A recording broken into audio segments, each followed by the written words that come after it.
Hey guys, we're here with Avery, who in his very first regional ever finished second place with Traptrix at Toronto. What made you decide to play this deck for the format? Going first is just insane. Control decks just win the whole thing. Evenly match the most broken card in the whole format. So that's pretty much why. I used to play Grand Maju, but you can't OTK this format, so I had to play this. Okay, well let's get right to the list. All right, so let's get right into the engine. So it's pretty standard. 3 Mantis, 3 Remelio, 3 Pudica. Pudica is a little bit question, like some people are on 2, but I think 100% correct to run 3 and 2 field spell. It looks awkward, but you're playing a combo deck and you're gonna draw more than one name half the time, like something like that. It's like 30% one name, 30% 2 names. So then the other engine cards that you don't really want to, you never want to see these, you always want to search these. Going second, I always side out too, because you just never want to draw it, and like realistically you're never going to need to. It sucks to draw it going second, but like that's why you side out 1. I don't know.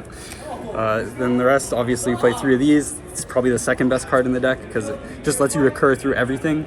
Like doesn't matter, like unless they banish this, you are playing next turn. It does not matter, and you're gonna out their board in some way. Like you're gonna pop, you're gonna banish something's it's gonna interrupt them. And then the traps, 2 Gravediggers, because if you draw 1, you have to have something for nib. It's also just like insane in the long run, because like say you have a Reflection on board, now they can't hand trap you. Like they're completely locked out of their hand traps. And then like these, obviously the best in the format. Like you do this to Cash, you do this to Sprite, they aren't playing the game anymore. This also, like, I wish I could play more. I'd probably play another one of this, but like it will rarely come up, but it is very good against other matchups that aren't Cash and Sprite specifically. So that's about it for the engine, or I guess this kind of engine, kind of not. I kind of learned this late, like I learned this recently, like you always want to side this out going second. You never want this going first, you never want it going second. It's, even though you think you'll extend, they'll hit your Sarah, or they'll hit your summon before you get to Sarah. It will never go off going second. So that's why, and like the field spell kind of lets that happen. So then 3 Imperm obviously is just like the best, probably the best hand trap for this deck, just because you can always just pitch it. It's not once per turn, which is huge. Just super good. 1 Prosperity. What? Now, I would definitely run 2. I would definitely run, I mean, I think 2 is probably correct. 3 is probably also correct, but the other one's in the mail. That's the answer here. I literally ordered it and it's not here yet. It would be the 42nd card. I didn't mention that. Yeah, 41 cards.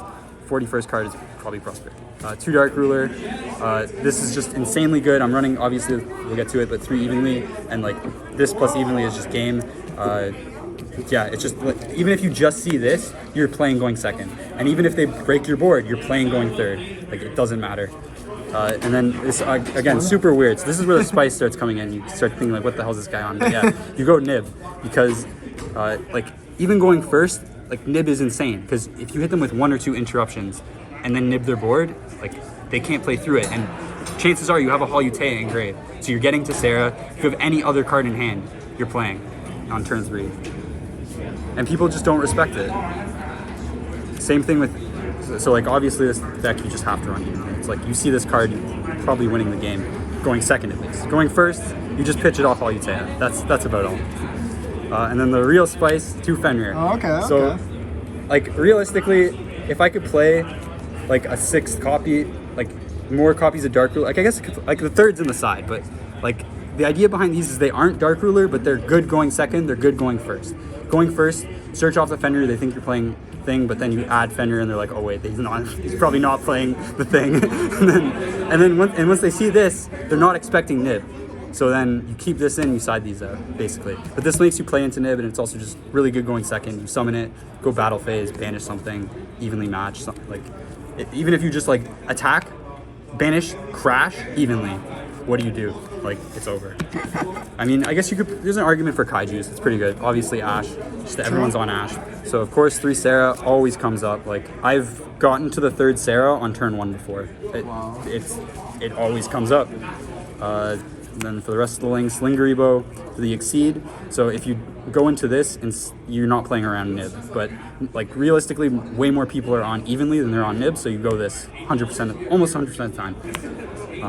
And then the rest of the engine cards, just the ping, 1 ping, double Wrath, Aloe, some people argue against this. I think it's 100% correct to play 2 because sometimes you can just end on double Rafflesia. Like it's your only option. Like you'll Campa early and then you're locked into Insect and you can't eat. It's literally your only option to get another interruption. Like, yeah, you could probably go Ping, but if you camp it early, what are you searching? You're searching follow-up. That's it. And realistically, the only thing Ping does is like has the Pudica interruption, which is good in certain matchups, but double Wrath is still great because it's not once per turn per copy, so it can still be good. I think I did it one time today, and I got Dark Ruler Duster, so it literally didn't matter what I did that turn anyways.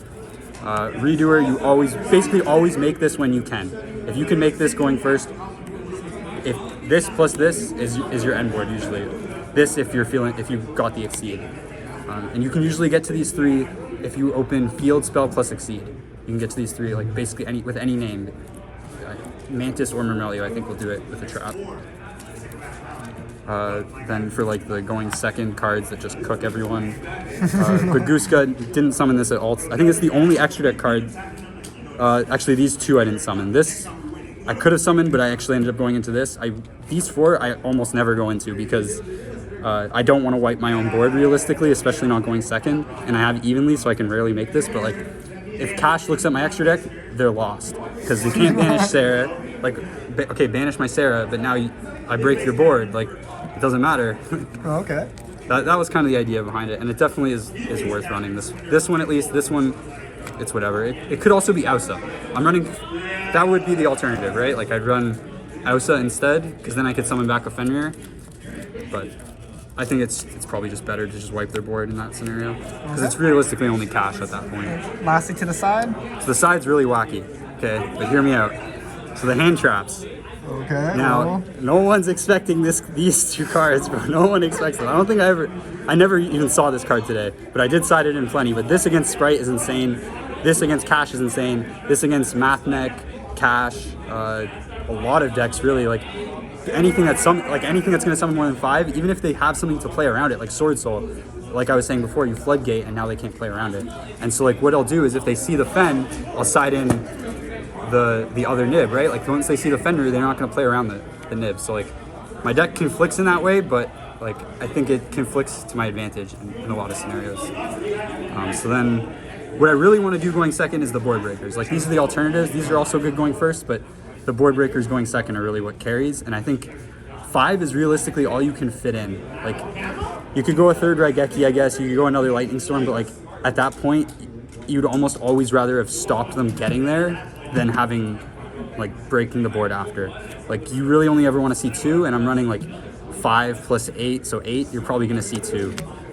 Maybe you see 1 and then you see these, and it's still really good. And then for going first, I think I got, I think I lost like 4 games all day today. So I only got to side going first, what, 3 times or something, 4 times.